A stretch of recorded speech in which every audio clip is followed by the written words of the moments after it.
Chapter 6, गलातियों उसका 6वां अध्याय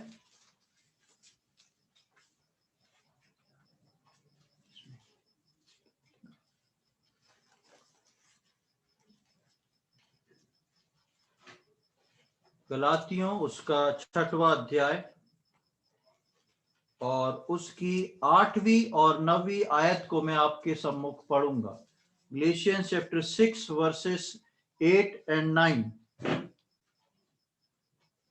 यहां पर इस प्रकार लिखा है, हम भले काम करने में साहस ना छोड़ें, क्योंकि यदि हम ढीले ना हो तो ठीक समय पर कटनी काटेंगे। इसलिए जहां तक अवसर मिले सबके साथ भलाई करें, विशेषकर विश्वासी भाइयों के साथ। मैंने 8वीं आयत छोड़ दी। 8वीं में लिखा है, क्योंकि जो अपने शरीर के लिए बोता है वो शरीर के द्वारा विनाश की कटनी काटेगा, और जो आत्मा के लिए बोता है वो आत्मा के द्वारा अनंत जीवन की कटनी काटेगा। हम भले काम करने में साहस ना छोड़ें, क्योंकि यदि हम ढीले ना हो तो ठीक समय पर कटनी काटेंगे। गलातियों उसके 6वें अध्याय की ये 8वीं 9वीं आयत जो है एक खास बात को बताती है, और वो खास बात क्या है? विश्वासियों की कटनी के बारे में। और विश्वासियों की कटनी के बारे में वो बताती है कि विश्वासी के लिए 2 प्रकार की कटनी रखी गई है। पहली विनाश और व्यर्थता की कटनी, और दूसरी अनंत जीवन की कटनी।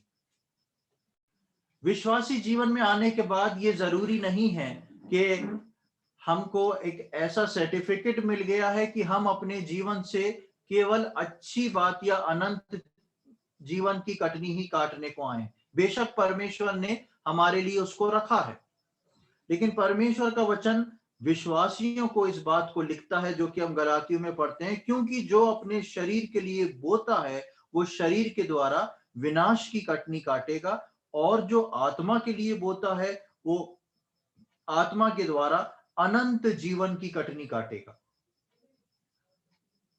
और एक बात और आगे लिखी है कि यदि हम ढीले ना हो, तो आज हम इस बात को देखेंगे कि परमेश्वर ने विश्वासियों के जीवन में, उन लोगों के जिन्होंने यीशु मसीह को अपना उद्धारकर्ता के रूप में ग्रहण किया है, उन लोगों के जीवन में इस बात को रखा है कि वो उनके ऊपर डाला है कि आप अपनी बोआई किस प्रकार करते हैं, आप अपने जीवन में क्या बोते हैं। क्योंकि यदि आज आप इस पे ध्यान देंगे कि हम क्या बोते हैं, तो उचित समय पर उचित कटनी को काटेंगे। और जिस प्रकार 9वीं आयत में लिखा है, हम भले काम करने में साहस ना छोड़ें, क्योंकि यदि हम ढीले ना हो तो ठीक समय पर कटनी काटेंगे। अगर ढीले हो गए तो ठीक समय पे हम कभी भी कटनी काट नहीं पाएंगे। यानी कि कटनी का एक समय निर्धारित है विश्वासियों के लिए, और परमेश्वर का वचन विश्वासियों को तैयार करता है और इस बात को बताना चाहता है कि मैं और आप अपनी बोआई पे ध्यान दें कि हम क्या बो रहे हैं। क्योंकि यदि हम ढीले ना पड़े, ढीले पड़ने का बात क्यों यहां पर आई हुई है, हम देखते हैं कि यदि हम ढीले ना हो तो ये ढीलापन की बात क्यों है। यदि हम ढीले ना हो तो अनंत जीवन की कटनी काटेंगे। ढीलापन, इंग्लिश बाइबल में जो है फेंट वर्ड आया है, फेंट या गिव अप। फेंट शब्द जो है हम देखते हैं कि फेंट एक ऐसी हालत होती है, बेहोशी की हालत। मरा हुआ नहीं होता व्यक्ति, पर जीवित है, पर फेंटेड है, बेहोश है, वो कुछ कर नहीं सकता। सांस ले रहा है, जीवित है, पर वो कुछ करने की क्षमता उस समय नहीं रखता जिस वक्त एक व्यक्ति बेहोश होता, फेंट होता है। या गिव अप, यानी सब कुछ छोड़ चुका है, उसके पास कोई आशा नहीं रह गई करने की। परमेश्वर का वचन कहता है यदि हम ढीले ना पड़े, यदि हम फेंट ना हो, यदि हम बेहोशी की हालत में नहीं आए, तब हम जो हैं उचित समय पे उचित कटनी को अपने जीवन में काटेंगे। क्यों परमेश्वर का वचन ऐसा बोलता है कि यदि हम ढीले ना पड़े, बेहोश ना हो? क्योंकि बाइबल में यदि ये लिखा है तो इसका मतलब जो है, इसका विश्वासियों के जीवन में एक डर भी है। यदि परमेश्वर के वचन में ये चीज आई है तो परमेश्वर इस बात के पीछे कोई रीजन है जिसको परमेश्वर इस वचन में उसने लिखा है और लेके आया है। और इस बात के लिए वो बताता है कि यदि हम ढीले ना हो, परमेश्वर का वचन विशेषकर नया नियम जो है, जब हम पढ़ते हैं मत्ती, मरकुस, लूका, यूहन्ना के बाद और अधिक, जब हम सुसमाचार खत्म करके आगे की ओर पत्रियों में जाते हैं तो और अधिक हम इस बात को देखते और समझते और पढ़ने को मिलता है कि हम अपने ढीलेपन के जीवन में ना चलें। और परमेश्वर का वचन बार बार बताता है ढीलापन, गिव अप या फेंटेड, ऐसी अवस्था कि जीवित तो हैं पर हम कुछ कर नहीं सकते। और परमेश्वर का वचन बार बार इधर इसलिए इस बात को रखता है क्योंकि इसका मतलब है कि इस बात की उम्मीद है, इस बात का डर है कि हम अपने आत्मिक जीवन में फेंट हो सकते हैं। और यदि हम फेंट हो गए, यदि हम ढीले पड़ गए, तो हम कभी भी उस कटनी को, जो उचित है, जो सही है, उसको हम काट नहीं पाएंगे, क्योंकि हमारी बुआई जो है वो डिले हो जाएगी। बुआई जो है न केवल डिले हो जाएगी, लेकिन वो बुआई जो है वो खराब भी हो जाएगी। तो उस बात को प्रभु यहाँ पर हम गलातियों में पढ़ते हैं, और प्रभु यीशु मसीह भी इस बात को अपने दूसरे आगमन से मिला के एक जगह पर इस बात को नए नियम में अंकित किया है। पिछले दिनों भी हम उस वर्ष को देखे थे, फिर से एक बार हम उस वर्ष को देख लें। लूका रचित सुसमाचार उसका 21वां अध्याय, gospel according to Luke chapter 21, लूका रचित सुसमाचार उसका 21वां अध्याय। यहाँ पर प्रभु यीशु मसीह के दूसरे आगमन के बारे में कई बातें लिखी गई हैं, जिसमें से प्रभु जो है इस बात को दोहराता है, हमारे ढीलेपन और हमारे बेहोशी के आलम को। लूका रचित सुसमाचार उसका 21वां अध्याय और उसकी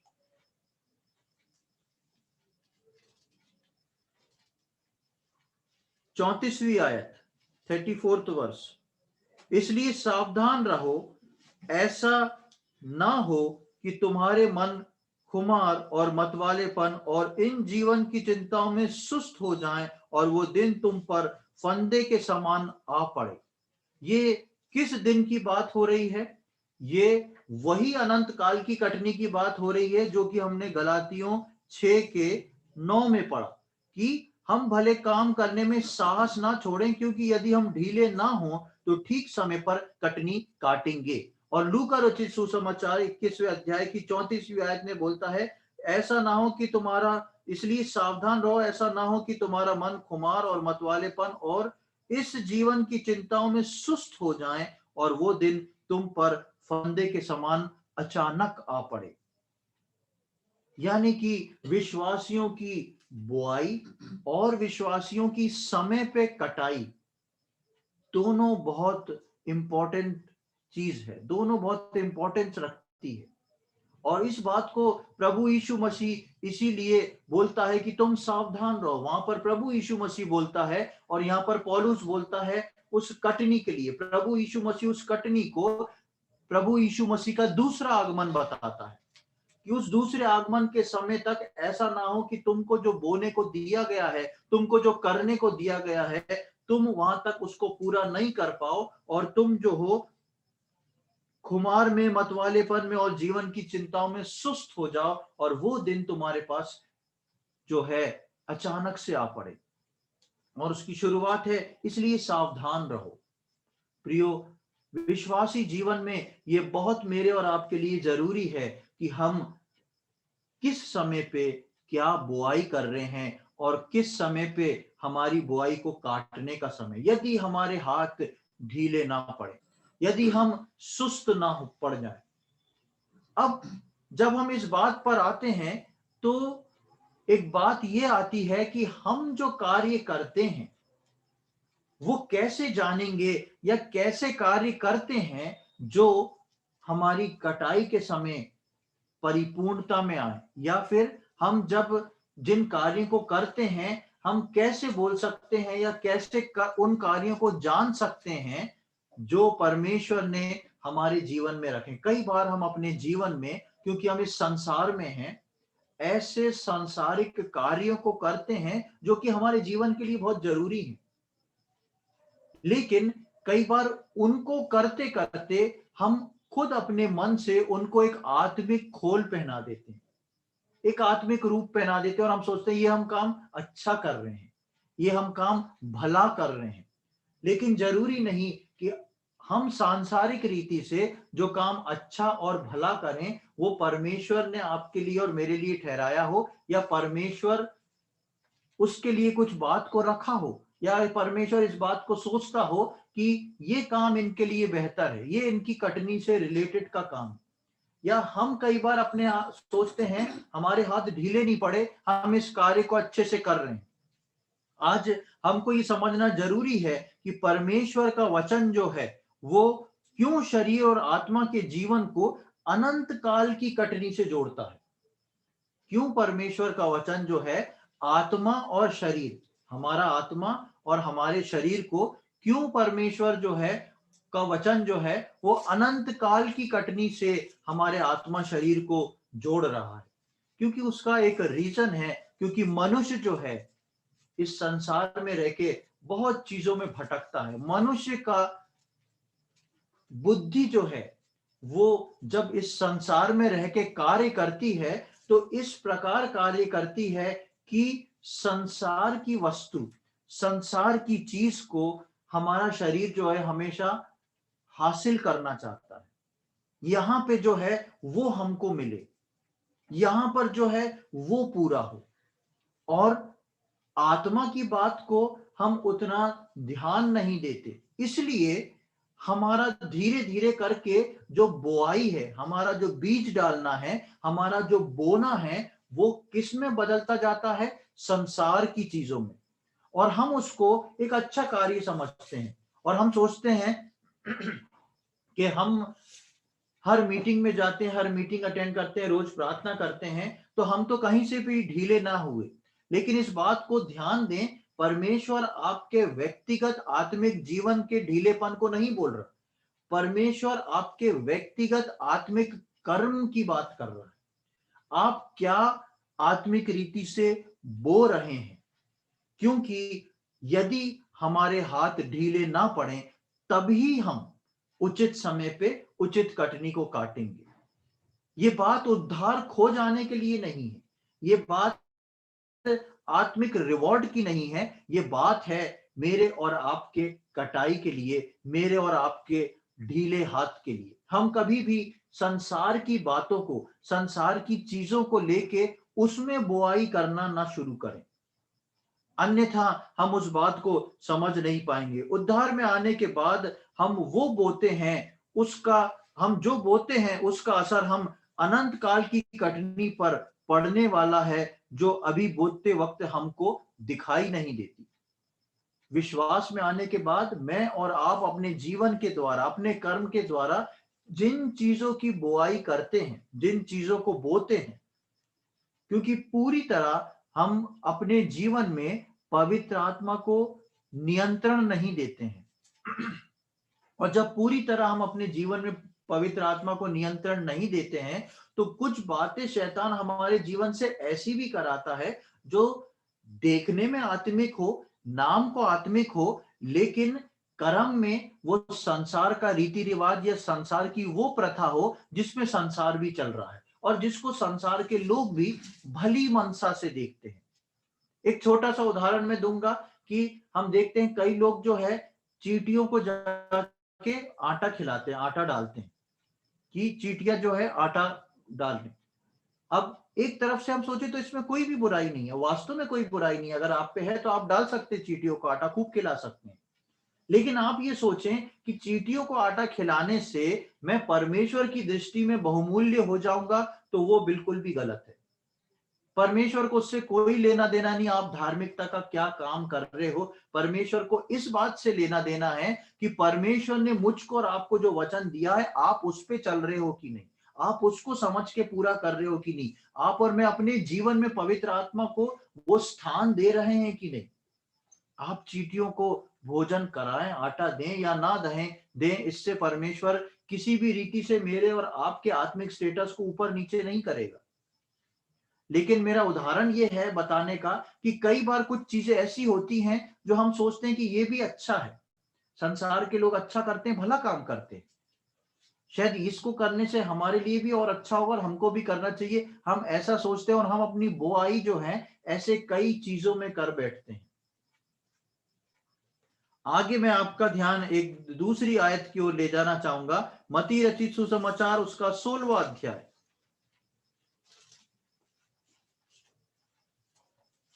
gospel according to Matthew chapter 16, मत्ती रचित सुसमाचार उसका 16वां अध्याय और उसकी 24वीं आयत से लेकर 27वीं आयत तक मैं पढ़ूंगा।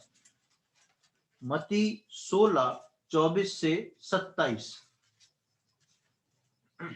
यहां पे इस प्रकार लिखा है, जब यीशु ने अपने चेलों से कहा, तब यीशु ने अपने चेलों से कहा, यदि कोई मेरे पीछे आना चाहे तो अपने आप का इनकार करे और अपना क्रूस उठाए और मेरे पीछे हो ले।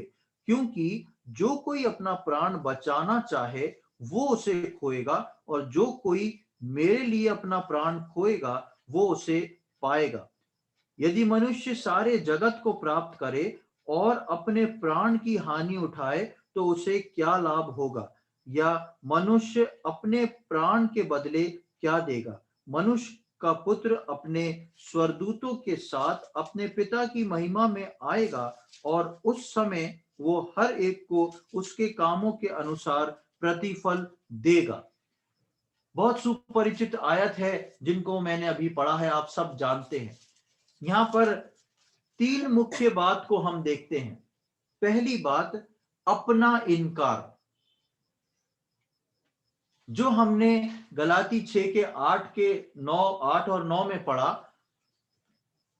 कटनी के बारे में, और हमारे हाथ ढीले ना पड़े। अब हमारे हाथ ढीले ना पड़े, हम फेंट ना हो, उसका फॉर्मूला जो है वो यहां पर यीशु मसीह ने दे रखा है। और ये जो पैसेज पढ़ा, इनमें से तीन बातों को मैं आपके सम्मुख रखूंगा। पहली बात, अपना इनकार करना। यदि मैं और आप चाहते हैं अपने जीवन में कि हम जो हैं हमारे हाथ ढीले ना पड़े और हम उचित समय पे उचित कटनी को काट सकें, तो सबसे पहले है डिनाई अवर सेल्फ, अपने आप का इनकार करना। अपने आप का इनकार करने से मतलब ये नहीं कि मैं और आप अपनी इच्छा के अनुसार अपना जीवन बिल्कुल ना जिए।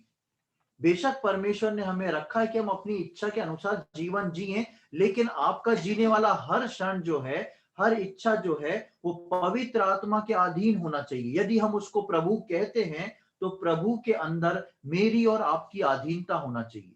इसलिए यहां पर हम पढ़ते हैं कि यीशु मसीह बोलता है, यदि कोई मेरे पीछे आना चाहे तो अपने आप का इनकार करे और अपना क्रूस उठाकर मेरे पीछे हो ले। यीशु मसीह के पीछे चलना और चलने से पहले अपने आप का इनकार करना बहुत जरूरी है। ये पहला फॉर्मूला है किसका?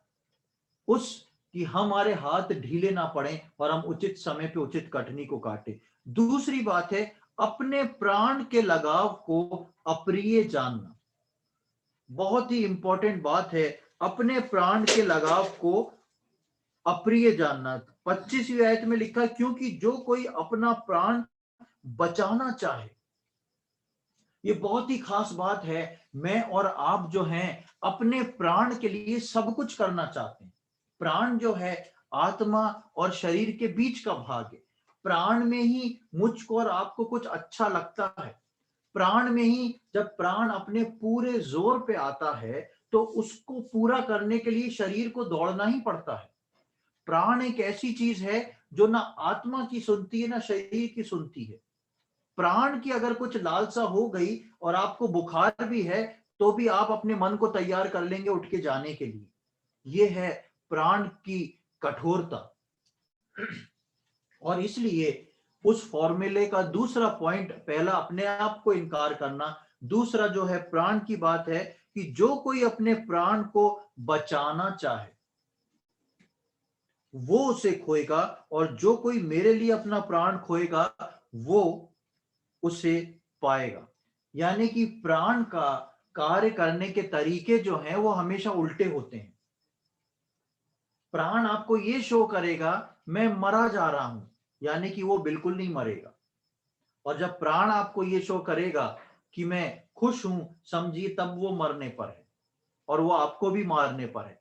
प्राण की प्रक्रिया जो है वो बिल्कुल विपरीत है, और वो इस विपरीत प्रक्रिया का शरीर और आत्मा दोनों में काम करता है। इसलिए अक्सर मनुष्य जो है वो प्राण के अधीन होता है। प्राण जो है हमारा लहू जो है, एक अंदर की जो ताकत है, जो सोच विचार की शक्ति है, जो प्राण है, वो ही हमारे रिश्तों से बंधा रहता है। माता पिता, भाई बहन, पिता पुत्र पत्नी, ये सब जितने रिश्ते हैं वो प्राण से रिलेटेड है, लहू से रिलेटेड है, हमारे प्राण से रिलेटेड है। और कई बार ये प्राण जो है मुझको और आपको परमेश्वर की इच्छा को पूरी नहीं करने देता। कई बार ये प्राण इस बात को मुझको और आपको बताता है कि ठीक है तुमने उद्धार पा लिया, ठीक है तुम बाइबल पढ़ते हो, प्रभु की इच्छा पूरी करते हो, लेकिन ये घर का बहुत खास व्यक्ति है, इसके साथ आप बुराई नहीं कर सकते। ये जो है सब कुछ जानने वाला, इसके आप विरोध में नहीं जा सकते। परमेश्वर का वचन भी बोलता है कि तुम जो हो अपने पड़ोसी से प्रेम करो, अपने लोगों से प्रेम करो। ऐसे में प्राण जो है मुझको और आपको बहुत कुछ सिखा देगा, बहुत कुछ समझा देगा। इसलिए प्रभु यीशु मसीह बोलता है जो कोई अपने प्राण को बचाना चाहे, यानी कि जिस वक्त आपका और मेरा प्राण ऐसी बात को सामने लाए जो प्रभु की ओर से नहीं है, तो फिर कीमत कुछ हो चुकाना आपको पड़ेगा। और उस कीमत के लिए यदि आप कदम उठाएंगे तो वो कीमत आप देखेंगे कि डिसीजन आपका है। जब आप कदम उठाएंगे तो आपको पता पड़ेगा कि वो कीमत जो है पहले ही यीशु मसीह आपके लिए चुका दिया है। मुझको और आपको सिर्फ कदम उठाने की देर है।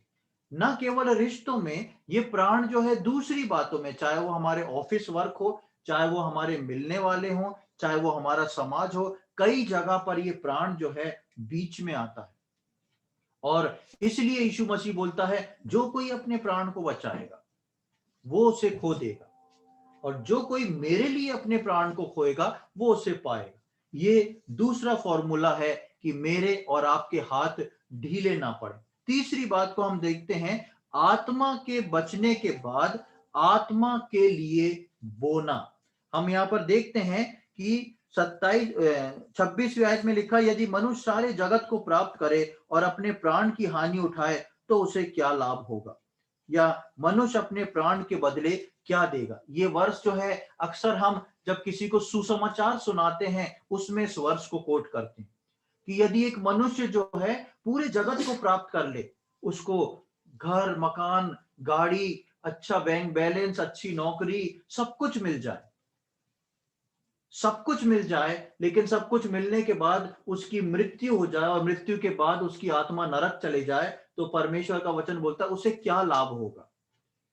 जितना उसने कमाया सब एक सेकंड में छोड़ के चला जाएगा, और वो जो आत्मा है वो हमेशा हमेशा के लिए नरक में चली जाएगी। हम अक्सर इसको सुसमाचार के समय में दूसरों को बताते और समझाते हैं, लेकिन यही वर्ष न केवल अविश्वासियों के लिए है, लेकिन ये वर्ष जो है विश्वासियों के लिए भी है। क्यों है? यहां पर लिखा है कि यदि मनुष्य सारे जगत को प्राप्त करे और अपने प्राण की हानि उठाए तो उसे क्या लाभ होगा, या मनुष्य अपने प्राण के बदले क्या देगा। अब जब उद्धार पा लेते हैं तो हमारी आत्मा जो है, वो आत्मा जो है उस अनुग्रह के अंदर आ जाती है। वो जो है अब हमारी मृत्यु होती है या प्रभु यीशु मसीह का आगमन होता है तो हम उस आत्मा के साथ, उस आत्मा जो हमारी है वो स्वर्ग जाएगी, अनंत काल का जीवन उसको मिल गया। लेकिन ये अनंत काल का जीवन आत्मा के बचने के बाद, ये आत्मा बच गई। अब यदि हम कुछ भी दुनिया में कर लें, बहुत कमा लें, सब कुछ कर लें, और तब हमारी मृत्यु होती है तो हमारी आत्मा तो सेफ है, वो जाएगी स्वर्ग। लेकिन ऐसी आत्मा के लिए ये जरूरी है कि आत्मा के बचने के बाद वो आत्मा जो है वो आत्मा में बोना शुरू करे, वो आत्मा आत्मा में बोना शुरू करे। तो तीसरा पॉइंट है ये, तीसरा फॉर्मूला है ये, अपने आत्मा के बचने के बाद आत्मा के लिए बोना। अब हम प्रभु यीशु मसीह में आ गए हैं, अब हमारा उद्धार हो गया है और अब हम जो है बच गए हैं। अब हमारी जो बुआई है, अब हम जो कार्य कर रहे हैं, वो सारे कार्य जो हैं वो आत्मा के तरीके से होना चाहिए, ना केवल प्राण और शरीर के तरीके से। हमको ध्यान देना है कि हमारी बुआई क्या होती। अब बुआई क्या है? मसीह में आने के बाद हमको संसार प्राप्त नहीं करना, पर संसार में रहकर यीशु मसीह को प्राप्त करना। हमने 3 फॉर्मूले देखे। आत्मा की बुआई के बारे में देखा कि आत्मा में आके आत्मा के द्वारा आत्मिक चीजों की बुआई। अब आत्मिक चीजों की बुआई ये है कि इस संसार में रहते हुए इस संसार को हम प्राप्त ना करें, लेकिन इस संसार में रहते हुए मैं और आप हर रोज यीशु मसीह को प्राप्त करते जाएं। ये सबसे बड़ी बात है एक विश्वासी के लिए। क्यों हम यीशु मसीह को प्राप्त करें? क्योंकि मैं और मेरे और आपके हाथ जो हैं वो ढीले ना पड़े। मेरे और आपके हाथ कब ढीले पड़ जाते हैं, इस बात को हम समझ भी नहीं सकते, ना समझ पाते हैं। ये एक दिन में शैतान जो है ढीला नहीं कर देता, ये धीरे धीरे करता है। और यदि ये ढीला हो गया तो हम कभी भी आगे बढ़ नहीं पाएंगे। इसलिए आत्मा के नए हो जाने के बाद आत्मिक बुआई जरूरी है। और आत्मिक बुआई है कि मसीह में आने के बाद हमको संसार प्राप्त नहीं करना, पर संसार में रहकर यीशु मसीह को प्राप्त करना है। ये विश्वासी के लिए बहुत ही जरूरी है।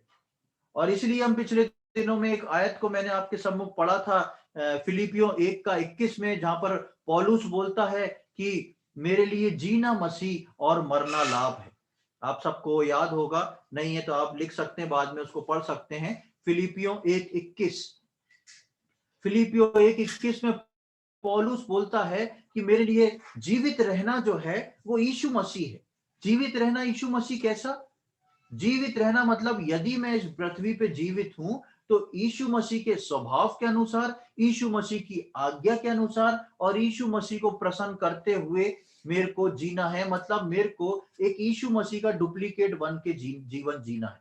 सब कुछ जो है मेरा यीशु मसीह के समान हो, कि लोग मुझको देख के कह सके कि इसके अंदर यीशु मसीह का कुछ रूप रंग दिखता है, इसके व्यवहार में, इसके बातचीत में, इसकी कुछ कुछ बातों में यीशु मसीह दिखाई दे रहा है। इसलिए पौलुस बोलता है कि मेरे लिए जीवित रहना जो है मसीह हूं। मतलब कि मैं जब तक इस संसार में जीवित रहूंगा, मेरा आइडेंटिफिकेशन एज ए क्राइस्ट हो, मेरी पहचान जो हो वो यीशु मसीह के समान हो। और यदि मैं मर जाऊं तो इससे बेहतर लाभ की बात कोई नहीं। क्यों? क्योंकि मरने के बाद पौलुस को मालूम था कि मैं प्रभु के पास चला जाऊंगा और प्रभु के साथ रहूंगा। तो वो इसलिए वो कहता है मेरे लिए मरना तो लाभ है और जीना जो है वो मसीह है। प्रियो, अगर एक विश्वासी इस बात को अपने जीवन में ठान ले कि मेरे लिए मरना लाभ और जीवित रहना मसीह है, तो कभी भी उसके हाथ जो हैं ढीले नहीं हो सकते। कभी भी वो शरीर के द्वारा शरीर की बातों को पूरा करके, शरीर की बुआई करके शरीर की कटनी को नहीं काटेगा। जो कि हमने अभी गलातियों में पढ़ा था 6 के 8 और 8वें आयत में, कि जो शरीर के अनुसार बोते हैं वो शरीर की विनाश की कटनी, और जो आत्मा के लिए बोते हैं वो अनंत काल की कटनी। दोनों को, दोनों कटनियों को परमेश्वर ने इस संसार में रखा है, लेकिन विश्वासियों के लिए अनंत काल की कटनी को रखा है। लेकिन जिस पल विश्वास में एक विश्वासी आता है, जिस पल वो आत्मा बचाई जाती है, उस पल क्या होता है? शैतान उसको पकड़ के बरगलाता है। और शैतान किसी को नहीं छोड़ता। हम जानते हैं कि जब यीशु मसीह इस दुनिया में आया था तो यीशु मसीह ने जैसे ही 40 दिन का उपवास किया, शैतान उसके पास पहुंच गया। 3 बातों को शैतान ने फटाफट वचन से निकाल के यीशु मसीह के सामने रख दिया। और शैतान चाहता था जिस मकसद से यीशु मसीह आया है वो मकसद अभी खत्म हो जाए। वो मकसद अभी हट जाए, यीशु मसीह उस जगह से हट जाए। लेकिन यीशु मसीह वचन के आधार पे उस पे बना रहा। शैतान ने यीशु मसीह को 3 चीजें दिखाई और तीनों शारीरिक चीज दिखा दी। यीशु मसीह परमेश्वर का पुत्र था सिर्फ इसलिए नहीं बच गया। यीशु मसीह इस दुनिया में आने के बाद अपने मकसद को पहचानता था और परमेश्वर के वचन को जानता था। मैं और आप जब इस दुनिया में आते हैं विश्वासी बन के या उद्धार पाके, मैं और आप वचन को तो पहचानते लेकिन अपने मकसद को नहीं जानते। और क्योंकि मैं और आप जब अपने मकसद को नहीं जानते तो शैतान हमारे ही मकसद को, हमारे ही एम को करने को बोलता है, लेकिन उसके तरीके से। और जब हम उसका तरीका अपनाते हैं तो सब कुछ गड़बड़ हो जाता है। यीशु मसीह राज्य करने आया था इस दुनिया में। शैतान बोलता है कि तू मुझको दंडवत कर तो मैं पूरी दुनिया तेरे को दे दूंगा। शैतान जो है इंस्टेंट काम करवाना चाहता है। यीशु मसीह को मालूम था मैं आया हूं, मैं अपने बलिदान को दूंगा, उसके बाद मैं मर के तीसरे दिन ऊपर चला जाऊंगा, उसके बाद मैं जो कुछ समय बाद वापस आऊंगा, विश्वासियों को लेके अपने साथ बादलों पे जाऊंगा, उसके बाद 1000 वर्ष के लिए फिर आऊंगा, फिर उसके बाद जो है पूरा दुनिया जो है वो यीशु मसीह के सम्मुख झुक जाएगी। पूरी दुनिया जो है यीशु मसीह को माने, नए यरूशलेम में पहुंचेंगे, सब कुछ यीशु मसीह का होगा, परमेश्वर का होगा, यीशु मसीह का होगा। शैतान बोलता है यीशु मसीह को, अरे इतने साल क्या करना, जब काम अभी हो रहा है, तुम मेरे सामने घुटने टेको, अगली चुटकी बजा के तुम्हारा सारा संसार तुम्हारे सामने अभी झुका देता हूं। कितना इंस्टेंट काम। और सबसे बड़ी समस्या मनुष्य जाति को क्या है आपको मालूम है? हम सबको तुरंत चाहिए, हम सबको तुरंत होना, जो कुछ होना तुरंत होना। एक दिन प्रार्थना कर ली, 2 दिन प्रार्थना कर ली, 1 महीना प्रार्थना कर ली और 1 साल हो गई तो बहुत हो गया। पता नहीं प्रभु मेरे को देना चाहता है कि नहीं, क्या पता प्रभु के मन में मेरे लिए उतना अच्छा है नहीं, या मैं अच्छा विश्वासी नहीं हूं इसलिए प्रभु ने मेरी प्रार्थना अभी तक नहीं सुनी, मेरे घर का काम अभी तक ऐसा नहीं हुआ, मैंने अपने घर वालों के लिए प्रार्थना करी उसके लिए अभी तक कोई जवाब मुझे नहीं मिला। बहुत सारी चीजें मिलती हैं, सोचते हैं हम। लेकिन आप सोचें, इंस्टेंट काम परमेश्वर की डिक्शनरी में नहीं है। परमेश्वर हर काम को अपने तरीके से, अपनी समझ के अनुसार वो करता है। और जो विश्वासी अपने जीवन में परमेश्वर को इसका समय देता है वो ही सिद्धता की ओर बढ़ता है और उसी के हाथ ढीले नहीं पड़ते। इसलिए परमेश्वर का वचन बोलता है कि तुम्हारे हाथ ढीले ना पड़े। इसलिए यीशु मसीह लूक 21 में बोलता है कि जीवन की चिंताओं के कारण तुम्हारे हृदय सुस्त ना पड़ जाए। तुम ऐसा ना सोचो अरे कौन प्रभु, इतने समय से मैं चल रहा हूं, प्रार्थना कर रहा हूं, कुछ नहीं हो रहा। कुछ बातें हैं जो परमेश्वर ने रखी हैं, और यदि आप भरोसा करके परमेश्वर के समय पे भरोसा रखेंगे, उस पर विश्वास रखेंगे, निश्चित तौर पे परमेश्वर अपने समय में उस बात को पूरा करेगा। वो शैतान ने यीशु मसीह को नहीं छोड़ा, वो शैतान जो है मुझको और आपको भी नहीं छोड़ता। हम देखते हैं कि हम उद्धार पाके संसार को छोड़ते हुए आत्मा के कार्यों से मसीह को दिन प्रतिदिन प्राप्त करें।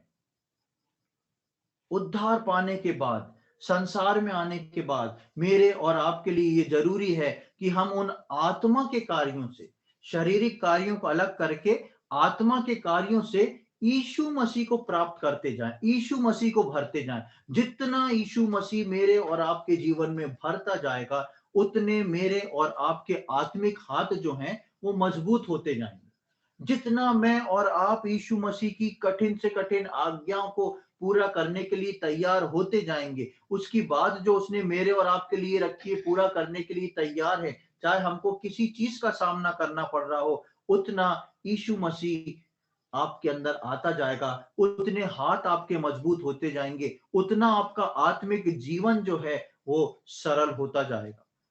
एक आयत को मैं आपके सम्मुख पढ़ूंगा, फिलिपियों उसका 3 अध्याय।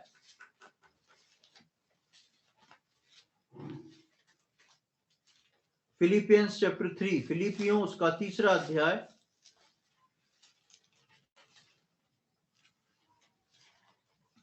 और उसकी 7 से 9 आयत को पढ़ूंगा। Philippians chapter 3 verse 7 to 9, page number 274, 274 नए नियम में। 7 से 9 को मैं पढ़ रहा हूं। यहां पर इस प्रकार लिखा है, परंतु जो जो बातें मेरे लाभ की थी उन्हीं को मैंने मसीह के कारण हानि समझ लिया, वरन मैं अपने प्रभु मसीह यीशु की पहचान की उत्तमता के कारण सब बातों को हानि समझता हूं, जिसके कारण मैंने सब वस्तुओं की हानि उठाई और उन्हें कूड़ा समझता हूं, जिससे मैं मसीह को प्राप्त करूं, मैं उसमें पाया जाऊं, ना कि अपनी उस धार्मिकता के साथ जो व्यवस्था से है, वरन उस धार्मिकता के साथ जो मसीह पर विश्वास करने के कारण है और परमेश्वर की ओर से विश्वास करने पर मिलती है। जब हम इस आयत को पढ़ते हैं, इसकी 8वीं आयत को बहुत ध्यान से देखें, लिखा है, वरन मैं अपने प्रभु मसीह यीशु की पहचान की उत्तमता के कारण सब बातों को हानि समझता हूं। जिन विश्वासी को अपने उद्धारकर्ता की उत्तम पहचान नहीं होती, वो अपने जीवन में संसारिकता को बोते हैं और ये सारी बुआई जो है वो ये समझ के करते हैं कि हम जो हैं आत्मिकता में बो रहे हैं, या अपने जीवन में संसारिकता भी बोते हैं अपने को समझदार समझ के। कौन विश्वासी? वो विश्वासी जो कि अपने प्रभु यीशु मसीह की उत्तमता की पहचान में अब तक बड़े नहीं हैं। ऐसे बहुत सारे विश्वासी होते हैं जिन्होंने प्रभु को उद्धारकर्ता के रूप में ग्रहण किया, जिन्होंने पानी में डूब के बपतिस्मा लिया, जो परमेश की संगति से बने हुए हैं, प्रभु भोज को ले रहे हैं, वचन पढ़ रहे हैं, प्रार्थना कर रहे हैं, लेकिन अब तक यीशु मसीह की उस उत्तमता की गहराई तक नहीं पहुंचे। यीशु मसीह कितना उत्तम है उनके लिए वो अब तक जाने नहीं। और यहां पर हम आगे 9वीं आयत में लिखा है, और उसमें पाया जाऊं। अब तक वो यीशु मसीह के अंदर पाए नहीं जाते। ऐसे लोग जो हैं, ऐसे विश्वासी जो हैं, वो इस भूल को करते हैं कि अपने लिए उन बातों को बोते हैं जो संसार के लिए, संसार में दिखती हैं, संसार की नजर में आती, संसार की पहचान में आती हैं, लेकिन वास्तविकता में वो अंदर से खोखले हैं। वो उन बातों को इसलिए बो रहे हैं क्योंकि वो अब तक यीशु मसीह जो है उनके अंदर बढ़ नहीं पाया। क्यों नहीं बढ़ पाया? क्योंकि उन्होंने अपने अंदर यीशु मसीह को वो स्थान नहीं दिया, यीशु मसीह की वचनों पे ध्यान नहीं दिया, उसकी आज्ञाओं को पूरा नहीं करा। और इस कारण से बहुत सारे ऐसे विश्वासी जो हैं वो यीशु मसीह को जानते हुए भी, मीटिंग में आते हुए भी, प्रभु भोज से भाग लेते हुए भी, क्योंकि वो उसकी उत्तमता की पहचान में नहीं बढ़े, वो अपने जीवन में अपने आप को समझदार समझ के सांसारिकता को ही बोते हैं। और इसलिए परमेश्वर का वचन कहता है कि ध्यान दो कि तुम क्या बो रहे हो। ऐसा ना हो कि सांसारिकता बोते बोते तुम्हारे मन बोझिल हो जाएं, तुम्हारे हाथ ढीले हो जाएं और तुम उचित समय पे आत्मा के द्वारा उस कटनी को ना काट सको जो अनंत जीवन की कटनी है। और जो विश्वासी प्रभु की पहचान में बढ़ जाते हैं, वो संसार और उसके लाभ को कूड़ा समझते हैं, हानि उठा के भी मसीह को प्राप्त करना चाहते हैं। जैसा हमने यहाँ पर पौलुस के बारे में पढ़ा, जो कि फिलिपियों में अभी हमने पद पढ़ा कि 8वीं आयत की, वरन मैं अपने प्रभु यीशु मसीह की पहचान की उत्तमता के कारण सब बातों को हानि समझता हूं, जिसके कारण मैंने सब वस्तुओं की हानि उठाई और उन्हें कूड़ा भी समझता हूं। आप यदि आत्मा के लिए बोएंगे तो बेशक आपको सांसारिक तौर से हानि तो उठाना पड़ेगी। हो सकता है आपके जीवन में कई चीजें ऐसी आएंगी कि जहां पर आपकी इच्छा है, आपका प्राण है, लेकिन आपने अपने आप को रोका। आपको बुरा लगेगा, हो सकता है आपको, आपके घर के लोग या समाज के लोग हो सकता है कुछ गलत बात बोलें, आपको चुभ सकती है, आपको इंसल्ट फील हो सकती है। लेकिन यदि आप उसके पीछे प्रभु का काम कर रहे हैं तो वो जरूरी है। इसलिए यहाँ पर पौलुस लिखता है कि मैंने बहुत सारी चीजों की हानि उठाई है, मैंने ऐसे ही विश्वासी नहीं बन गया, मैंने लॉस उठाया है। लेकिन लॉस उठाने के बाद वो क्या बोलता है? और उन्हें कूड़ा समझता हूं। मेरी नजर में वो जो संसार का प्रॉफिट है वो अब मेरी नजर में कचरे से ज्यादा उसकी कीमत कुछ नहीं है, क्योंकि मैं यीशु मसीह को, उसकी संपूर्णता को, उसकी उत्तमता की पहचान को पा चुका हूं। और जो विश्वासी यीशु मसीह की उत्तमता की पहचान को पा जाता है, उसको संसार की बातें, संसार का लाभ जो है, वो सब जो है एक कचरे के समान लगता है, और उसकी हानि उठाने के लिए वो हमेशा तैयार रहता है। इसलिए जो विश्वासी प्रभु की पहचान में बढ़ जाते हैं, और जो संसार उसके लाभ को कूड़ा समझते हैं, हानि उठा के भी वो मसीह को प्राप्त करना चाहते हैं। उन्हें मालूम है मैं हानि उठाऊंगा, लेकिन मैं एक स्टेज और प्रभु यीशु मसीह में बढ़ जाऊंगा, मैं समझ जाऊंगा और प्रभु को जान जाऊंगा। और जब उसको मैं जानूंगा, तो उसकी ज्ञान की उत्तमता में मेरी आत्मा तृप्त हो जाएगी। प्रियो, आज मुझको और आपको उस चीज को पाना है जो हमसे छीनी ना जाए। बेशक बेशक बेशक संसार में बहुत सारी चीजें ऐसी होंगी जिनसे आज मैं और आप वंचित हों, चाहे वो हमारा फैमिली का मैटर हो, चाहे वो हमारी पर्सनल लाइफ का मैटर हो, चाहे वो हमारी एजुकेशन का मैटर हो, चाहे वो हमारी जॉब का मैटर हो सकता है मसीह जीवन में आने के बाद, बहुत ही खास बात मैं बता रहा हूं, मसीह जीवन में आने के बाद हो सकता है कि आप कई चीजों से वंचित रह जाएं। लेकिन आप आज जिन चीजों से वंचित रह रहे हैं, इस बात को ध्यान रखें, ये प्राणिक हैं और सांसारिक हैं।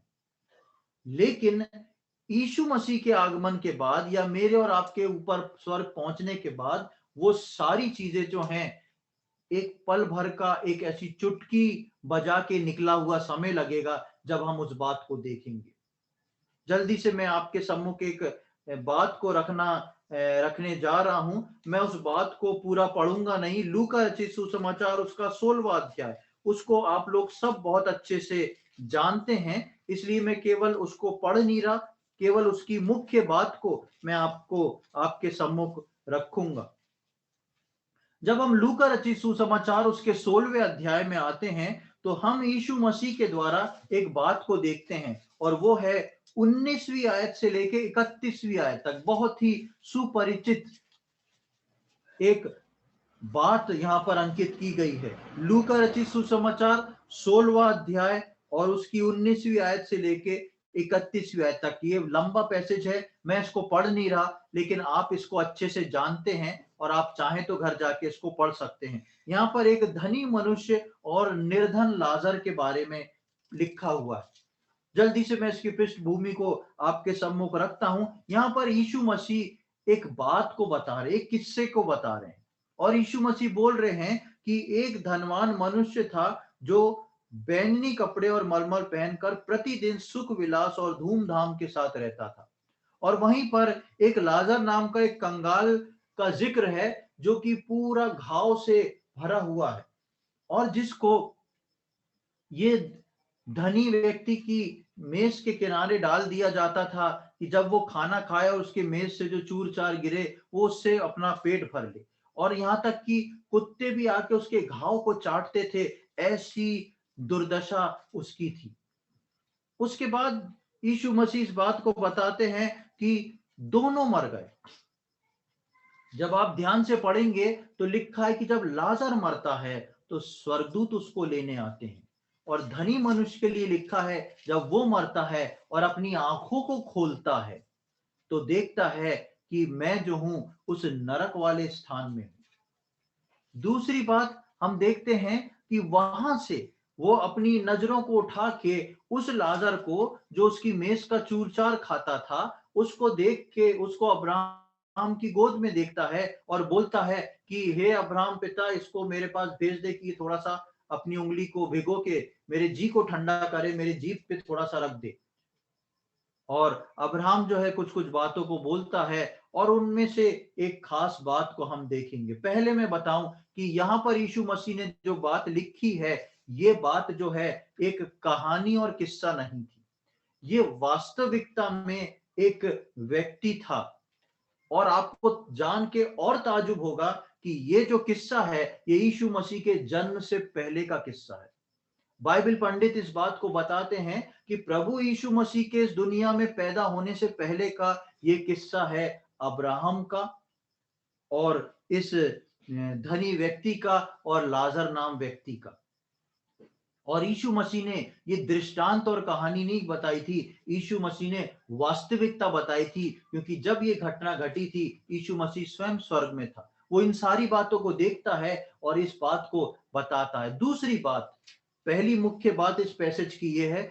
दूसरी बात, आप जब पुराने नियम में अब्राहम के बारे में पढ़ेंगे और जब आप देखेंगे कि अब्राहम की मृत्यु हो गई, वो अपने लोगों में सो गया, उसके बाद नए नियम में उसकी मृत्यु के बाद पहली बार आपको किसी मरे हुए व्यक्ति का, जो प्रभु में हजारों साल पहले मर चुका है, उसकी बातचीत और उसका स्टेटमेंट आपको यहां पर मिलता है।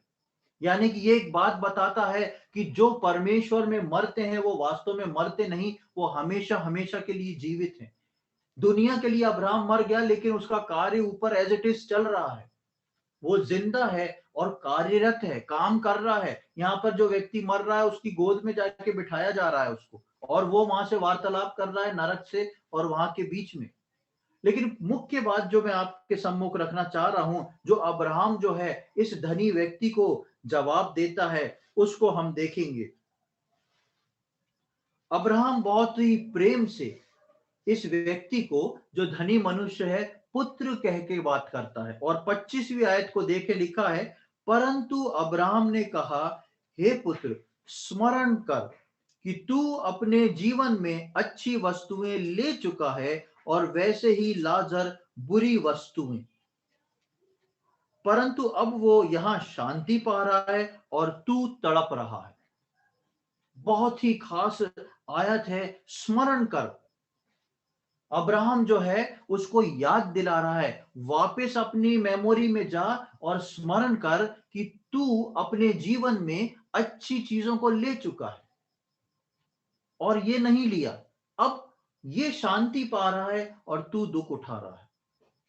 परमेश्वर ने अपने लोगों को जब इस पृथ्वी पे रखा है, मैं और आप दुनिया की उस होड़ में ना भागें कि हमको ये भी मिल जाए, ये भी मिल जाए, ये भी मिल जाए। हो सकता है मिल भी जाए, लेकिन स्मरण करें।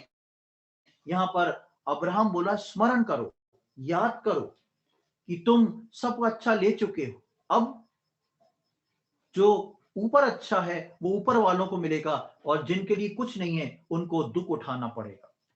बेशक मेरी और आपकी स्थिति जो है वो इस धनी व्यक्ति के समान नहीं है, हम उद्धार खो के नरक में नहीं पहुंच जाएंगे, लेकिन बहुत सारी चीजें ऐसी होंगी जिसको मैं और आप बुआई कर करके, क्योंकि मेरे और आपके परिवार के लोग, रिश्तेदार लोग, मेरे साथ वाले लोग ऐसी ऐसी चीजों को खरीद रहे थे, ऐसी ऐसी चीजों को पा रहे थे, ऐसी ऐसी चीजों का सुख ले रहे थे जिसको परमेश्वर ने मेरे और आपके लिए नहीं रखा था, और हमने लपक के उनको भी ले लिया।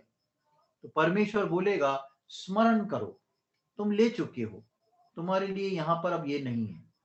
प्रियो, क्या मैं और आप इस संसार में 70, 80, 100 साल का सुख चाहते हैं, या मैं और आप अनंत काल के लिए परमेश्वर की दी हुई चीजों का अनंत काल का सुख चाहते हैं?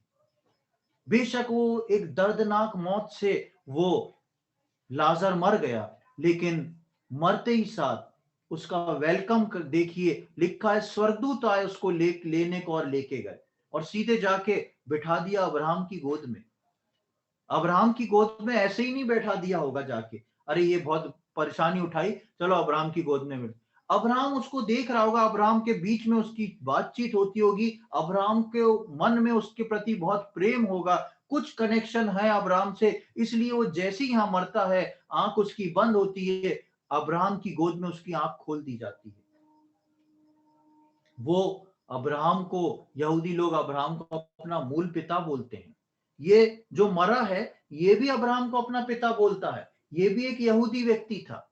और आप जब इस पैसेज को पढ़ेंगे तो वो बोलता है कि मेरे भाइयों के पास उनको भेज दे, कोई मरे हुए में से किसी को भेज दे कि वो आके बदल जाए, समझ जाए, वो इस जगह पे ना आ जाए। वो अब्राहम कहता है उनके पास पहले से ही भविष्यवक्ता लोग हैं और परमेश्वर का वचन है। यानी कि वो खुद यहूदी लोग थे, और क्योंकि यहूदी लोग थे इसलिए ये धनी व्यक्ति भी जो है अब्राहम को पहचानता है, इसलिए हे पिता बोलता है। हो सकता है मेरी और आपकी जान पहचान अपने परमेश्वर से हो, मेरी और आपकी जान पहचान यीशु मसीह से हो, लेकिन उसके बाद भी मैं और आप अपने जीवन में वो बुआई कर रहे हैं जो कटनी में सिर्फ शारीरिकता को काटेगी। इसलिए हम गलातियों के 6 के 8 और 9 में पढ़ते हैं कि शरीर की कटनी विनाश की कटनी है, आत्मा की कटनी जो है अनंत काल के जीवन की कटनी है। हम इस बात को सोचें, स्मरण करें, परमेश्वर हम में से प्रत्येक की सहायता करे कि आने वाले समय में हम बहुत ही सादगी के साथ जो बातें परमेश्वर ने मेरे और आपके जीवन में रखी हैं, सिर्फ उनको लेते हुए हम उस अनंत काल की कटनी को काटें। हम इस संसार के थोड़े समय के सुख को ना लें। ऐसा ना हो कि प्रभु हमसे और आपसे ये बात बोले कि तुमको जो सुख लेना था तुम पूरा ही पृथ्वी पे लेके आ रहे हो। हमको यहाँ दुख उठा के वहां के सुख के लिए तैयार होना है, क्योंकि यहाँ का सुख जो है क्षण भंगुर है और वहां का सुख जो है वो अनंत काल का है। प्रभु इस जीवन को की तैयारी करने में और हम में से सबको इसके लिए सतर्क होकर तैयार होने में प्रत्येक की सहायता करे। प्रभु के नाम की महिमा हो।